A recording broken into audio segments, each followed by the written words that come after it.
রান্না করব। এখানে কাঁঠালগুলো আগে সিদ্ধ করে রাখছিলাম। এখানে মাছ নিয়ে নিলাম, কাঁঠাল দিয়ে মাছ দিয়ে রান্না করব। এখানে 3 রকমের ডাল নিলাম, আলু নিলাম সাথে, এগুলো দিয়ে দেব। এখানে বেগুন কেটে নিলাম, মাছ দিয়ে বেগুন চচ্চড়ি করবে। এখানে মাছ নিলাম, বেগুন চচ্চড়ি করার জন্য ভাত বসিয়ে দিলাম, রান্না জোগাড় করে নিলাম। এখন আগে ডালগুলো সিদ্ধ বসিয়ে দেবো প্রেশার কুকারে। সেই ডালগুলো এখানে ধুয়ে রাখছিলাম, বসিয়ে দিলাম। এখানে বুটের ডাল নিলাম, ডাল নিলাম, খেসারির ডাল নিলাম, বসিয়ে দিলাম প্রেশার কুকারে। ভাতও বলক এসে গেছে, ডালগুলো সিদ্ধ হয়ে গেছে, নামিয়ে দিলাম। এখন রান্নাটা বসিয়ে দিব। কড়াই বসিয়ে তেল দিয়ে দিলাম, তেল গরম হয়ে গেছে, দিয়ে দিলাম দারচিনি তেজপাতা, পেঁয়াজ কুচিগুলো একটু ভেজে নেব। ভাজা হয়ে গেছে, এখানে তেজপাতা মশলাগুলো দিয়ে দেবো। একটু পানি দিয়ে দিলাম, আগে যাতে মশলাটা করে নেব। এখন বাকি মশলাগুলো দিয়ে দেবো। দিয়ে দিলাম রসুন বাটা, আদা বাটা, দিয়ে দিলাম হলুদের গুঁড়ো, মরিচের গুঁড়ো।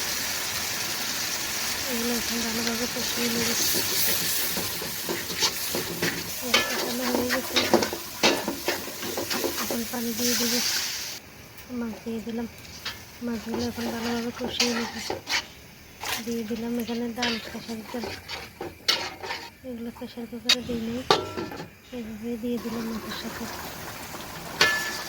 এই মাছটা কষানো হয়ে আসছে, আর একটু কষিয়ে নেব, কষিয়ে উঠিয়ে নেব মাছটা। এদিকে ভাত হয়ে গেছে, তারপর মাছ একটু দিয়ে দেবো। এখন বেগুন রান্নাটা বসিয়ে দেবো। কড়াই বসিয়ে তেল দিয়ে দিলাম, গরম হয়ে গেছে, দিয়ে দিলাম পেঁয়াজগুলো একটু ভেজে বাকি মশলাগুলো দিয়ে দেবো। একটু জাল জাল করে কষতে করবো। একটু মরিচের গুঁড়োটা মিক্স করে দিলাম। এই যে মশলাগুলো ভালোভাবে কষানো হয়ে গেছে, এখন পানি দিয়ে মাছ দিয়ে দেবো। মাছগুলো ছোটো ছোটো টুকরো করে দিয়ে নিলাম। এইভাবে বেগুন চচ্চড়ি করলে অনেক মজা লাগে খেতে।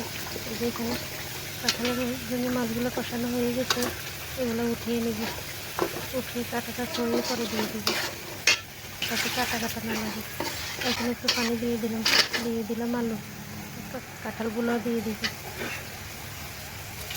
এগুলো দিয়ে ভালোভাবে মিক্স করে বেশ কিছুক্ষণ জাল করবো।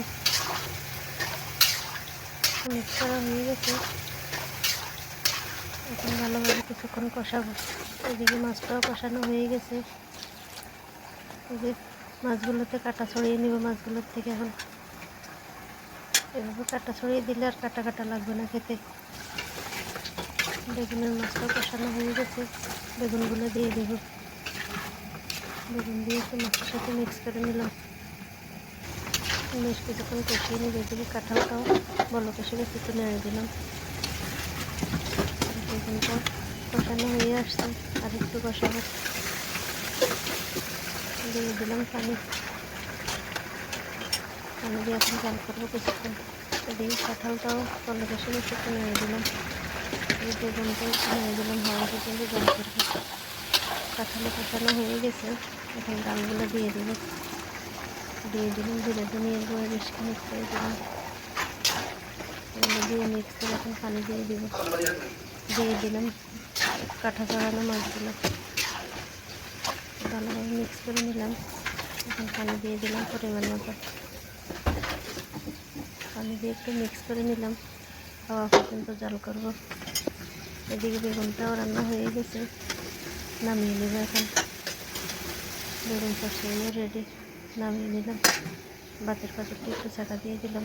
এদিকে কাঁঠালটাও বলক এসে গেছে, যাতে নিচে লেগে না যায় তাই একটু নেড়ে দিলাম।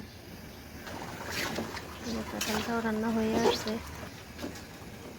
আর একটু হলে নামিয়ে নেব। দিয়ে কাঁঠালের জন্য বাঙালির জন্য পাত্র বসিয়ে দিলাম। কড়াই বসিয়ে তেল দিয়ে দিলাম পেঁয়াজ কুচি, রসুন কুচিগুলো একটু বেরেস্তা বানিয়ে দিয়ে দিব। বেরেস্তা বানানো হয়ে গেছে, দিয়ে দিলাম। এবার বাগারটা দিলে খেতে অনেক ভালো লাগে। কাঁঠাল রান্নাও রেডি, নামিয়ে নেব। অনেক সুন্দর হয়েছে কালারটা। এই যে রান্না কমপ্লিট, এই ছিল আজকের রান্না। এখন খাওয়া দাওয়া করব। আজকে এই পর্যন্তই।